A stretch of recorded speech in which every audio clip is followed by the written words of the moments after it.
Naweza nikakuuliza kitu? Yeah.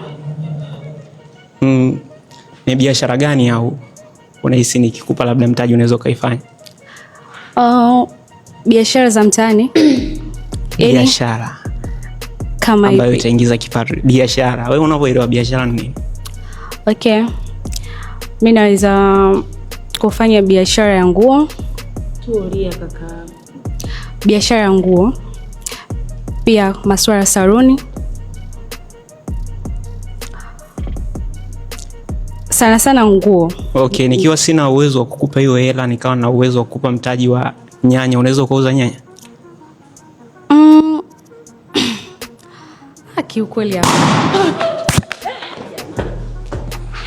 Hili ni tatizo la ufahamu na kutokuwa na maarifa. Kila siku nimekuwa nikizungumzia hapa kuhusiana na namna gani unaweza kuchagua biashara yako, kitu gani ambacho unaweza kukifanya kuingizia kipato. Jambo la kwanza, biashara yoyote ile ni kuchukua riski. Na the more risk unavyochukua, ndio the more result unayotegemea. Unavyochukua riski ndogo, tegemea matokeo madogo. Unavyochukua riski kubwa, tegemea matokeo makubwa. So, hiyo ni moja. Pili, haimaanishi watu wote waweze kuwa na aina moja ya kufanya biashara ambayo tayari ipo, kila mtu mwingine anaweza kuifanya. Hapana. Kuna mazingira ambayo mtu anaweza kufanya biashara fulani, lakini mwingine hawezi kuifanya biashara hiyo hata kidogo. So, namna gani unaweza kujua utafanya biashara gani?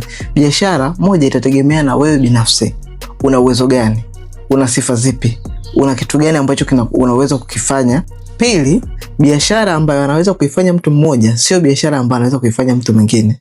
Kutokana na mtu binafsi, namna gani mtu anaweza kuevolve na biashara husika. Kwa sababu biashara ni long run plan. Ni kitu ambacho ukifanya ya one time au two times au mara mbili mara tatu. Ni kitu ambacho kinaenda kwa muda mrefu. Kwenye kutaka kuona matokeo kwenye kila kitu unachokifanya, lazima factor ya muda iwepo. Lazima uzingatie kwamba it will take time ili kuja kuona matokeo.